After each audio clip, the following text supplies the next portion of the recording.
Ocurre que en el desarrollo tecnológico de prolongar la vida, sí, verdad es que la ciencia ha avanzado mucho y se han desarrollado tratamientos, se han desarrollado cirugías, medicamentos que prolongan la vida humana en cuanto a lo que es salud. Porque salud y vida son cosas distintas. Una persona perfectamente en estado de salud, joven, vigorosa, un accidente y se acabó. Somos frágiles, nos enseña la Escritura. Y el salmista dice, recuérdame y enséñame cuán frágil soy. Porque somos frágiles. Aunque a veces las personas en su soberbia se sienten invulnerables. Quizás por alto ingreso económico, quizás porque tiene un puesto de autoridad, etcétera. Pero somos frágiles, esa es la realidad. Y en esa carrera de prolongar la vida, las personas hablan siempre de llegar a la inmortalidad. Esa es como la meta de la humanidad. Y bueno, hay cirugías que en años anteriores hubieran sido impensadas. También está el tema de la apariencia. Usted, por ejemplo, yo he puesto atención a los reclames, las publicidades, por ejemplo, las cremas, todo eso. Y, por ejemplo, vuélvase 3 años más joven. O con una cirugía 5 o 10 al tiro. Mejor. Pero, ¿a qué apunta eso? A una apariencia. Podemos hacer una cirugía y vernos 10 años más joven. O usar una crema muy buena, que nos veamos 5 años más joven. Pero es que no es la realidad, es solamente una apariencia. Y con esto no estoy diciendo que sea mal cuidar nuestra apariencia. Lo mal está en no tomar conciencia de que nos vamos acercando al día en que ni la crema ni la cirugía nos va a regalar un par de años antes de llegar al Señor, a la presencia de Él. Incluso este desarrollo es genético, o sea, la genética, la ingeniería genética ha tenido mucho desarrollo. Ahí también lidiando con el tema ético, también buscando cómo prolongamos la vida del ser humano y alargamos la vida. Entonces, es un buscar y buscar. En el cine de ciencia ficción, también hay muchas series conocidas del tema de la fuente de la vida eterna y cosas por el estilo. Porque está en la mente de la persona prolongar su vida. Pero realmente, más que prolongar su vida, quiere prolongarla permanente y continuamente, evitando justamente lo inevitable, que es el título de este mensaje. Sin embargo, aunque sí es verdad que la medicina, la tecnología, los avances científicos, genéticos, todo eso, han contribuido a esto, es innegable que había un avance, un desarrollo y con el tiempo podría ser más. Solamente estamos prolongando lo que antes era una sentencia de muerte, una operación, una simple infección en el tiempo pasado, era una sentencia de muerte. No existían los antibióticos, no estaban desarrollados. Entonces, claro, mira, ahora me sané de esta herida, o si no, me hubiera muerto. O ahora me puedo hacer esta operación que años atrás no existía. Entonces ahora puedo seguir viviendo. Pero ese seguir viviendo, tenemos que entender en nuestro consciente que es por un tiempo más. No es que después va a salir otra cosa y voy a volver a prolongarlo, y voy a volver a prolongarlo. Porque es como jugar con el banco. Como el ejemplo que mencionaba. Pedir un préstamo para pagar otro. Le pagué al banco. Le debo otro. Y ahora le debo más. Y cada vez más. En este sentido, cada vez que tenemos la fortuna, me incluyo, de que el Señor prolonga nuestra vida por algún hecho de accidente o lo que pueda haber pasado en nuestra vida, entendemos que también es un prolongar. Y tenemos que tomar conciencia de que un día vamos a estar delante de la presencia de Él. Y los voy a invitar a ver Juan capítulo 5. Y quizás no va a ser un mensaje cargado de pasajes bíblicos. sino de reflexión. ¿En base a qué? ¿Y en virtud de qué? De un año que ya termina. De un año que ya se va. Fíjese qué dice el Señor Jesús, capítulo 5 de Juan, el Evangelio, versículo, vamos a ver, llegar al 39 y 40, que son los que me interesan, pero para contextualizar un poco, vamos a ver desde el 37. También el Padre que me envió ha dado testimonio de mí. Nunca habéis oído su voz, ni habéis visto su aspecto, ni tenéis su palabra morando en vosotros, porque a quien él envió, vosotros no creéis. Entendemos que Dios es la fuente de vida, de donde procede la vida, el origen de la vida.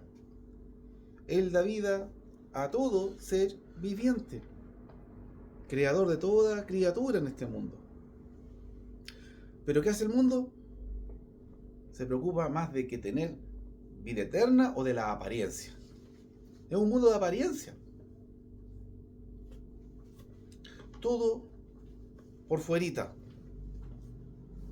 Un auto se puede estar desarmando, pero que se vea bonito, que se vea limpio, pintadito. No importa que en cualquier momento ese motor va a quedar botado.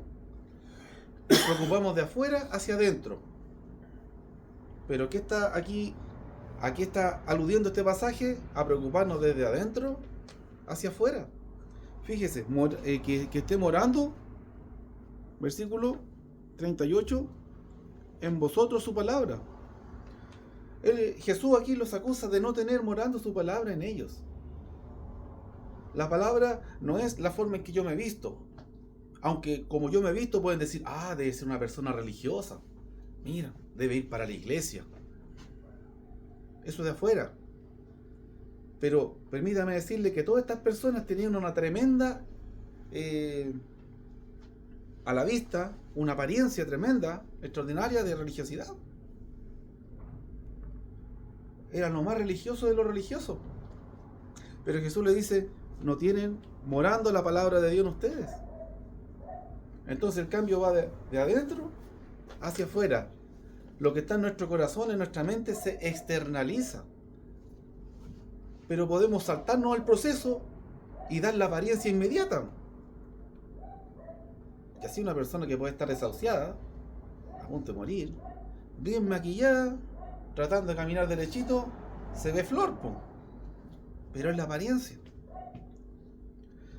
Y fíjese lo que le dice el Señor Jesús como prácticamente una sentencia. Escudriñad las Escrituras, porque a vosotros os parece que en ella tenéis la vida eterna. A ustedes les parece que tenéis la vida eterna, y ellas son las que dan testimonio de mí.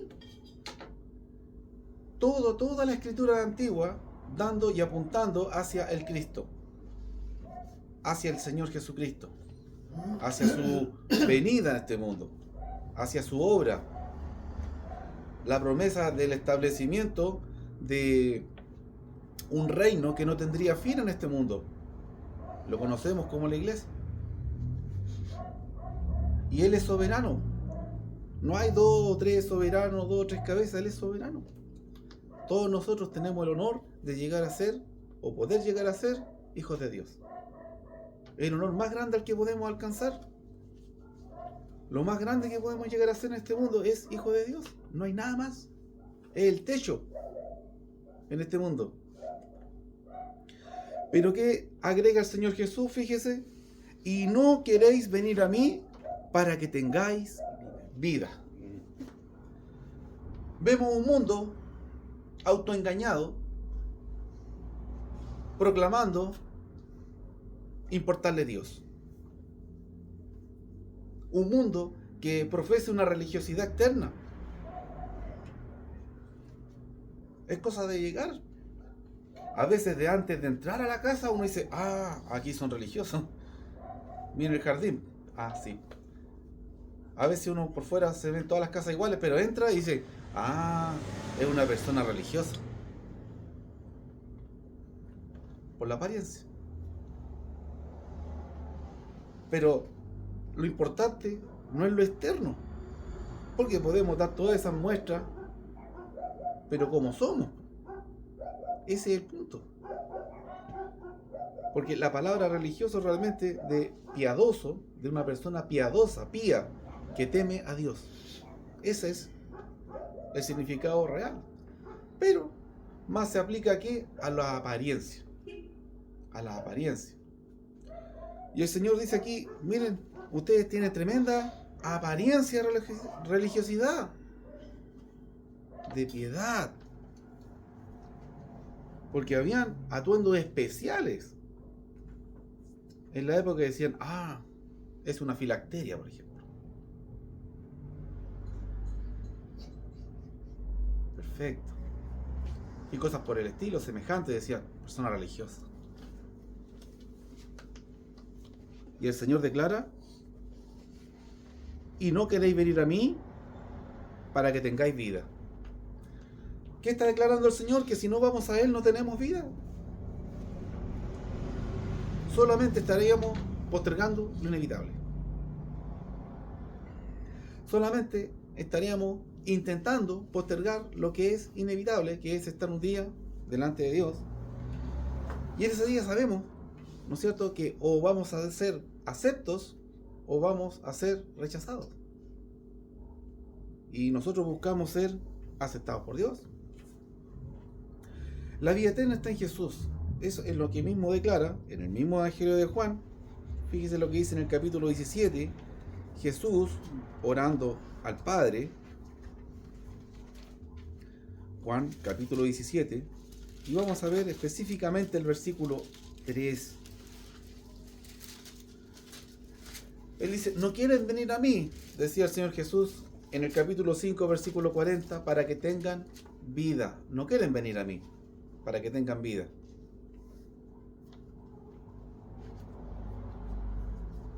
Versículo 3 del capítulo 17. Y esta es la vida eterna, que te conozcan a ti, el único Dios verdadero, y a Jesucristo, a quien has enviado.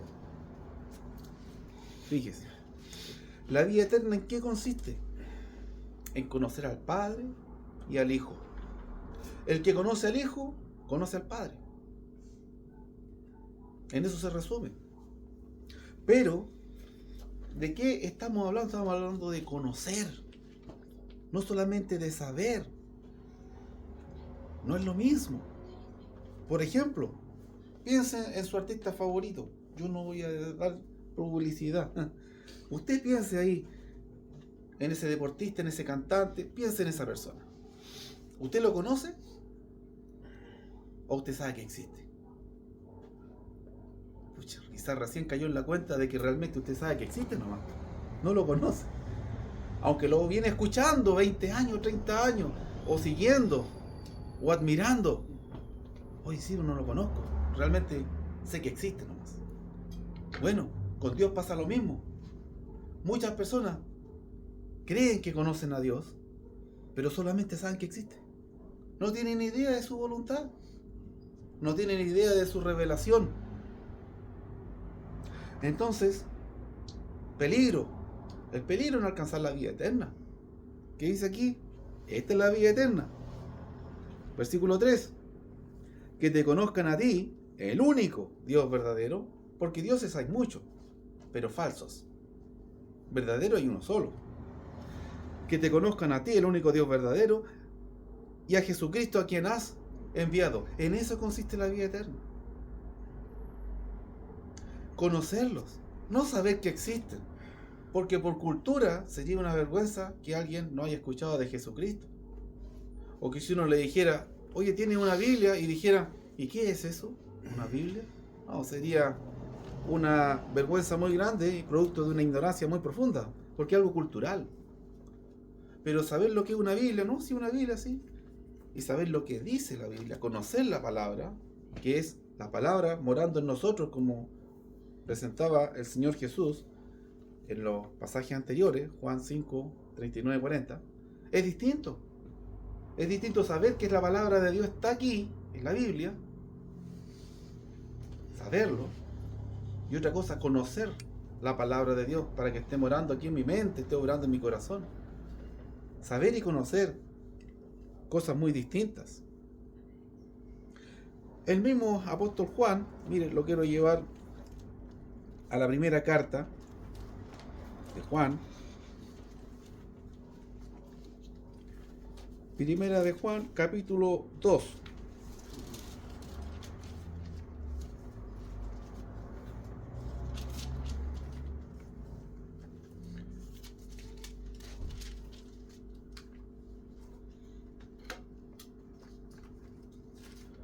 Y me interesa el 17, pero para contextualizar vamos a ver el 16, ¿bien? Presenta el apóstol en el texto, dice, porque todo lo que hay en el mundo, los deseos de la carne, los deseos de los ojos, la vanagloria de la vida, no proviene del Padre, sino del mundo. Es decir, como el apóstol Pedro, en la anterior carta, su epístola, y rescatando las palabras de Isaías mismo, ¿no es cierto? Dice, todo en este mundo es temporal. Todo lo de este mundo pertenece al mundo. Se deteriora, se desintegra, se pudre, se oxida, se desaparece, se vuelve polvo, polvo y olvido. O con suerte un recuerdo. Pero ¿qué dice aquí? Y el mundo pasa, versículo 17, y el mundo pasa y sus deseos, pero el que hace la voluntad de Dios permanece para siempre. ¿Y qué es permanecer para siempre? Es alcanzar vida eterna. Es alcanzar vida eterna, no saber que hay una vida eterna, sino alcanzarla, obtenerla, recibir la promesa de Dios. Que es distinto a saber que hay una promesa de Dios. Porque toda la gente vive sabiéndolo, pero no creyéndolo, no interiorizándolo, no viviéndolo.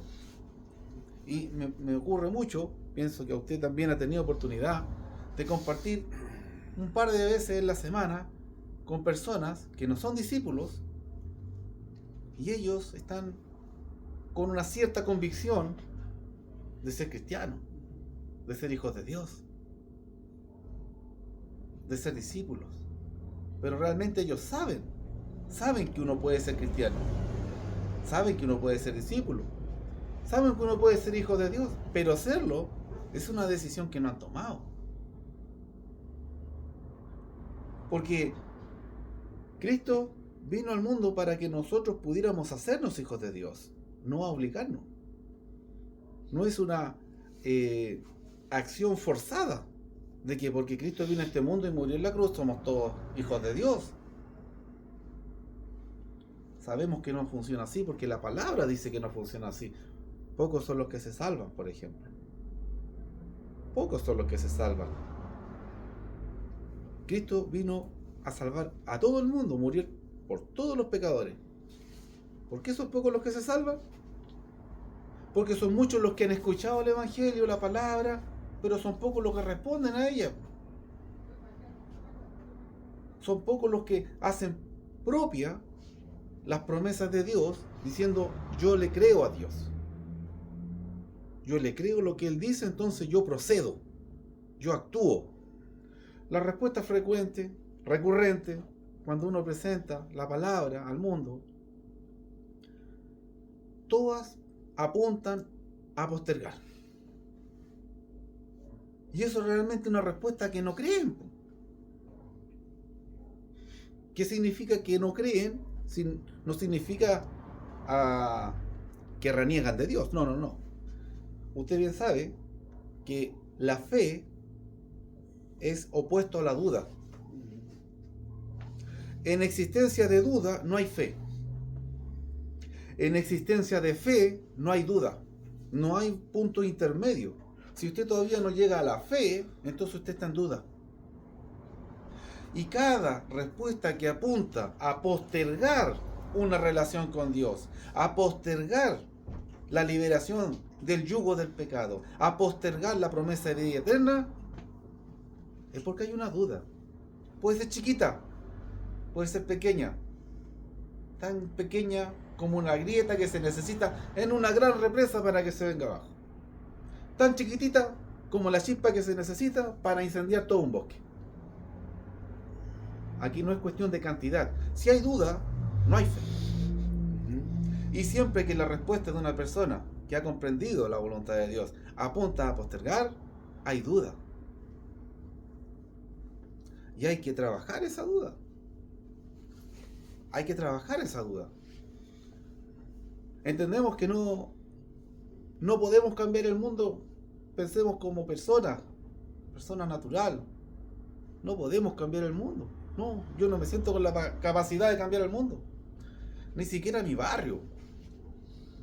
Si a veces no somos capaces ni de cambiar a una persona. Pero sí es el deber de cada uno cambiar nosotros. Cambiar nosotros. Y en el proceso, procurar que otro también alcance esa oportunidad. Porque fíjese que nosotros no salvamos a nadie. Nosotros transmitimos la misma oportunidad que alguna vez alguien nos transmitió a nosotros, la oportunidad de ser salvos. Y ahora vamos a ir a Pedro, que está al ladito, le he adelantado un poquito. Primera de Pedro 2:9, un pasaje muy conocido. Primera de Pedro 2:9 y 10, obviamente. ¿Y qué dice el apóstol? El apóstol Pedro dice: mas vosotros sois linaje escogido, real sacerdocio, nación santa, pueblo adquirido por Dios. La iglesia es el pueblo adquirido por Dios. Con un propósito, fíjese, ¿para qué? Para no hacer nada. Para reunirnos todos los domingos. Para conectarnos unas 2 veces a la semana. No, todo eso apunta a su perfección en Cristo, a su renovación del entendimiento para con Dios, su desarrollo espiritual. Pero el motivo por el que la iglesia es iglesia, y usted es parte de la iglesia, es más allá que eso. El motivo por el que nos reunimos, estudiamos la palabra, tenemos comunión unos con otros, todo lo que significa la comunidad en Cristo, apunta ¿a qué? Al propósito que tenemos como tal. Se confunde el medio con el fin. Nuestra preparación, nuestro conocimiento de Dios para alcanzar vida eterna, etcétera, no es el fin, es el medio para llegar a este propósito. ¿Y cuál es el propósito? Lo dice Pedro, no lo digo yo. Para que anunciéis las virtudes de aquel que os llamó de las tinieblas a su luz admirable. ¿Para qué? Para proclamar la palabra de Dios, para sacar a otros de la ignorancia en que, como dice la Escritura, viven sometidos en el yugo de Satanás. ¿Cuántas personas viven convencidas de que está haciendo lo correcto delante de Dios? Y cuando esté delante del Señor, el Señor le va a decir: no te conozco. Pero también de repente alguno de nosotros nos va a llamar y dice: oye, mira, ven, estuviste 10 años al lado de esa persona y ni supo que eres cristiana. Ese es el problema. Aquí yo veo un tremendo conflicto. Aquí la palabra para es claramente un propósito. Si la iglesia no cumple este propósito, la iglesia no tiene razón de ser, no tiene razón de existir. La iglesia ya está conformada por las personas que van a ser salvas.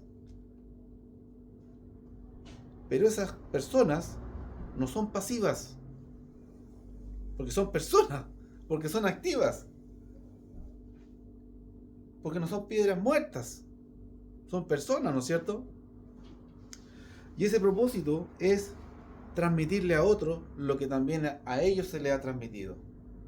Ese es el propósito. Esto es una cadena. Imagínense la iglesia en Jerusalén cuando empezó. Hubieran recibido el mensaje, hubieran alabado a Dios, teniendo favor con el pueblo, señales, milagros, y no le hubieran predicado a nadie en el Evangelio. ¿De qué estaríamos hablando nosotros ahora?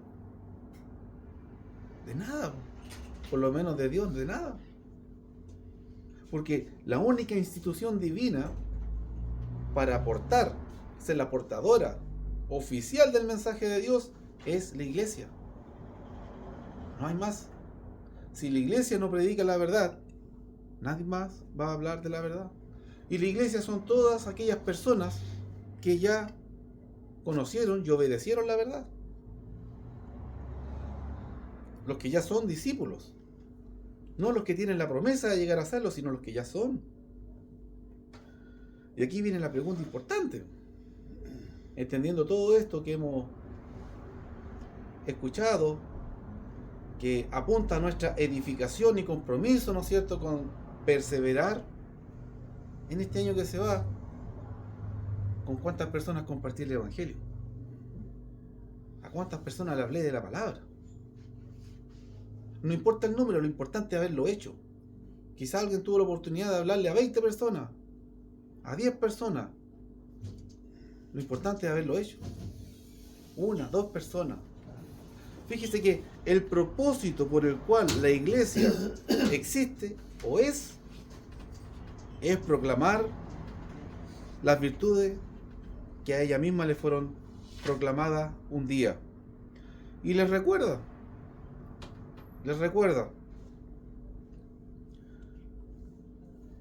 vosotros que en otro tiempo no erais pueblo, pero que ahora sois pueblo de Dios, que en otro tiempo no habíais alcanzado misericordia, pero ahora habéis alcanzado misericordia. Entonces, llegar a ser parte del pueblo de Dios, llegar a alcanzar misericordia, es una realidad que depende de dos cosas. Primero, que este mensaje sea predicado, enseñado, transmitido, difundido. Y segundo, que las personas que lo escuchan lo crean, no solamente lo entiendan. No es solamente tomar conciencia, ya entendí todo y te lo puedo repetir, no. Es más que eso, es creerlo, es hacer lo propio para alcanzar así las promesas. Es creerle a Dios. Se nos va un año y salvo quizás 1 o 2 personas, los demás ya estuvieron todos de cumpleaños. A ver, que levante la mano, ¿quién todavía no está de cumpleaños? Las probabilidades son súper bajas. ¿Quién? Nadie. Ya, perfecto. Es que eran muy bajas las probabilidades, ¿sí? Los últimos días ya del año. Entonces, un año en los que cada uno ya celebró un año más, sin saber si es el último, hermano. Y eso mismo nos enseña a nosotros si fue el último que pasamos con esa persona que queremos, con esa persona que el Señor puso ahí a nuestro alcance para hablarle la palabra, con esa persona que nos escucha. ¿A quién le predicamos el Evangelio este año? ¿Con quién compartimos la palabra? Es una respuesta personal, reflexión. ¿A quién le vamos a predicar la palabra este año? Está difícil. Está difícil. Navidad, Año Nuevo y se acabó. Estamos en la última, en los descuentos, ¿sí? Jugar mal todo el partido y esforzarse en los últimos 2 minutos no es una buena estrategia. Entonces, más bien podemos empezar a poner en nuestra mente y corazón esas 2 o 3 personas a las que les vamos a hablar del Señor. Esas 2 o 3 personas que pueden ser un hermano que se fue hace años de la congregación.